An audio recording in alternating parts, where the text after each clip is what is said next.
अब यह अगली प्रमेय देखते हैं। इसको भुजा भुजा भुजा समरूपता प्रमेय भी बोलते हैं।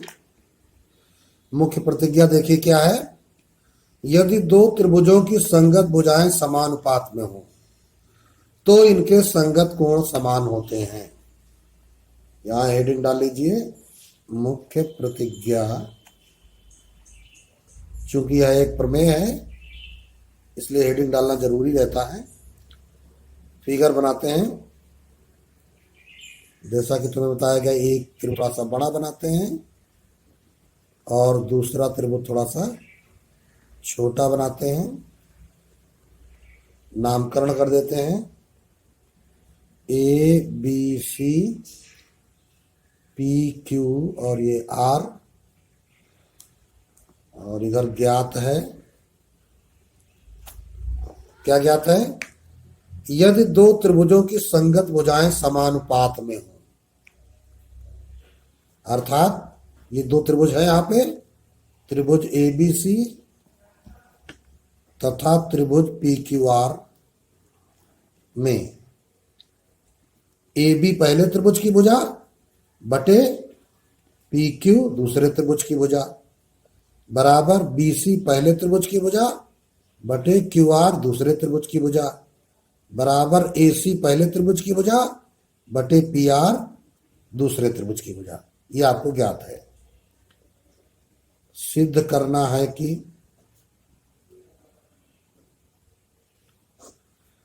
इनके संगत कोण समान होते हैं, अर्थात कोण ए बराबर कोण पी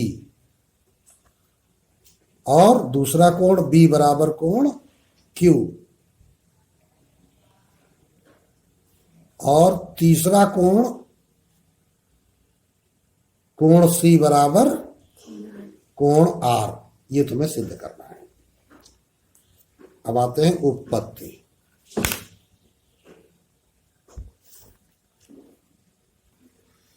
पहले हमको थोड़ा सा रचना कार्य करना पड़ता है, तो इस प्रमेय का रचना कार्य आपको ध्यान देना है। क्या करना होगा? पी क्यू बराबर ए डी यहां पे ले लीजिए। क्या किया? पी क्यू बराबर ए डी ले लिया रचना से। दूसरा काम, बिंदु डी से बीसी के समांतर रेखा खींच दो। क्या किया है? तथा डीई समांतर बीसी, ये भी कार्य हमने किया रचना के द्वारा। यहां पे ध्यान रखना कि डीई को बीसी के समांतर खींचा गया है। अब हमारा मुख्य उद्देश्य क्या होगा कि किसी प्रकार इस त्रिभुज एडीई और पी क्यू आर को हम सर्वांगसम सिद्ध करें। क्योंकि हमने ये समांतर रेखा खींची है तो इसका मतलब होगा कि ये कोण इस कोण के बराबर हो जाएगा और ये सी कोण इस कोण के बराबर हो जाएगा। हम लिख भी सकते हैं, अतः कोण ए डी ई बराबर कोण बी तथा कोण ए ई डी बराबर कोण सी। नियम क्या है? संगत कोण। चूंकि रेखाएं समांतर इसलिए संगत कोण बराबर होंगे। ठीक है ना? तो देखिए, अभी हमने ये कोण इसके बराबर किया है। ये ए कोण पी के बराबर नहीं है, ये सिद्ध करना है। बी कोण क्यू के बराबर सिद्ध करना है। सी कोण आर के बराबर सिद्ध करना है। तो इस पर विद्यार्थी दिमाग न लगाएं। तो हमने अभी क्या किया है कि ए डी बराबर पी क्यू लिया हुआ है। ठीक, तो अब जो ज्ञात है वहीं से काम स्टार्ट कर देते हैं। लिखेंगे, चूंकि ए बी पहले त्रिभुज की भुजा बटे पी क्यू दूसरे त्रिभुज की भुजा बराबर बी सी बटे क्यू आर। तो बी सी बटे क्यू आर, समीकरण नंबर इसको 1 डाल लेते हैं। ये ज्ञात है। इतना हमने चुनाव किया। तथा अब देखिए, त्रिभुज ए बी सी में थेल्स प्रमेय लगाते हैं। त्रिभुज ए बी सी में थेल्स प्रमेय से क्या है, चूंकि डीई समांतर बीसी के है, डीई बीसी के समांतर है, तो इसलिए क्या हो जाएगा, ये बिंदु डी और ई शेष दो भुजाओं को समान अनुपात में बांटेंगे। निकल क्या आएगा, एडी बटे बीडी बराबर एई बटे ईसी। अब एडी बटे बीडी जो है इसको हम इस फॉर्म में लाएंगे। इस फॉर्म में एडी बटे बीडी हाफ हाफ फॉर्म में है, तो इसको आप कर दे एडी बटे ए बी फुल फॉर्म में।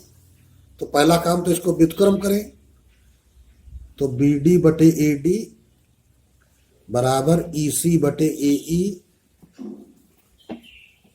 व्युत्क्रम करने पर। अब दोनों पक्षों में एक जोड़ दीजिए, बीटी बटे एडी में +1, ईसी बटे एई में +1, दोनों में एक जोड़ने पर क्या हो जाएगा, बीडी प्लस एडी बटे एडी, ईसी प्लस एई बटे एई। अब बीडी प्लस एडी क्या हुआ, बीडी और एडी मिलके बन गया एबी। इसी प्रकार एई और ईसी मिलके एसी बन गया, तो ये बन गया एबी बटा एडी और बराबर ये बन गया एसी बटा एई। अतः अब इसको लिख सकते हो AB बटा AD बराबर AC बटा AE बराबर BC बटा DE। अब इसको समीकरण नंबर 2 डालो। ऐसा क्यों लिख सकते हैं, देखिए जरा पीछे से आइए फिगर में। अभी हम क्या ले आए हैं, AB फुल बटा AD हाफ, तो इधर आ जाओ AC फुल बटा AE हाफ।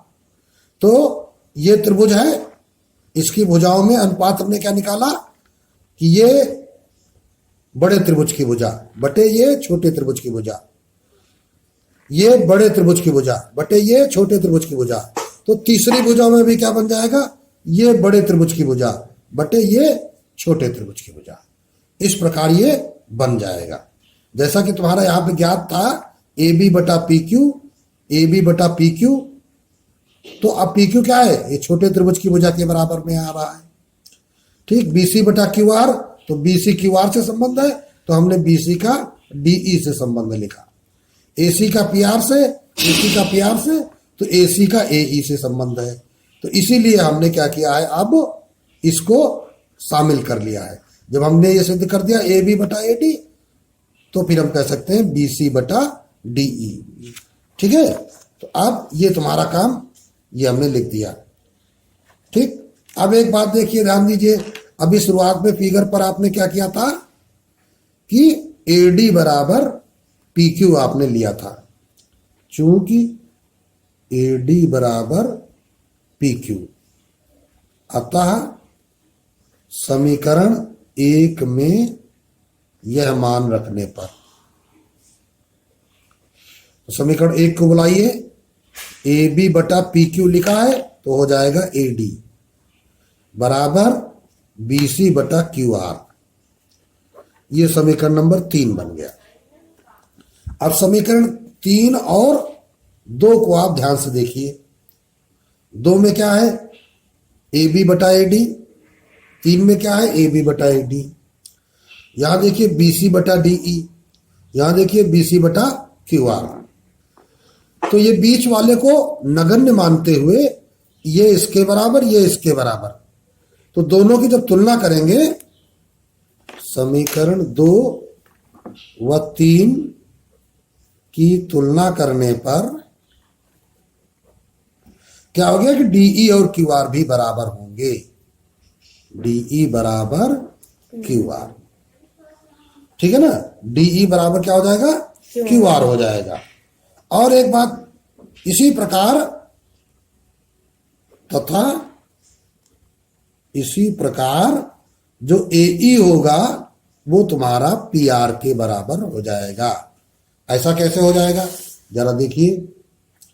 यहां पे जो समीकरण क्या लिखा हुआ है, ए सी बटे पी आर लिखा है, ए सी बटे पी आर लिखा है, और अभी हम क्या ला चुके हैं, ए सी बटे ए ई ला चुके हैं, ठीक है ना। तो इसलिए ये हो जाएगा। अब ये दोनों त्रिभुज क्या हो जाएंगे, ए डी ई और पी क्यू आर, इनको उठा लेंगे। अब लिखेंगे अतः त्रिभुज ए डी ई तथा त्रिभुज पी क्यू आर में कौन सा नियम लग गया, भुजा भुजा भुजा नियम से त्रिभुज ए डी ई सर्वांगसम त्रिभुज पी क्यू आर। और जब सर्वांगसम हो गया तो कोण ए बराबर कोण हो गया पी, ठीक है ना। कोण ए डी ई बराबर कोण पी क्यू आर, ठीक है ना। फिर कोण ए ई डी बराबर कोण पी आर क्यू। तो अब देखो, ये जो बाएं पक्ष के मान है अपने पहले त्रिभुज में आ जाओ। अतः त्रिभुज ए बी सी में तुम पीछे कर चुके हो, डीई समांतर बीसी था, डीई समांतर बीसी होने के कारण क्या हो जाएगा, ये जो एडीई है ये कोण बी के बराबर हो जाएगा, है ना। तो कोण ए बराबर कोण पी बराबर है, दो एडीई क्या हो जाएगा, कोण बी हो जाएगा। ये पी क्यू आर को हम कोण क्यू कह सकते हैं, तथा एईडी ये कोण सी के बराबर हो जाएगा। इसको हम क्या कह सकते हैं, कोण आर कह सकते हैं, है ना। तो लिख देंगे हम यहां, चूंकि कोण एडीई बराबर कोण बी और कोण एईडी बराबर कोण सी, ये पीछे हम कर चुके हैं। तो अतः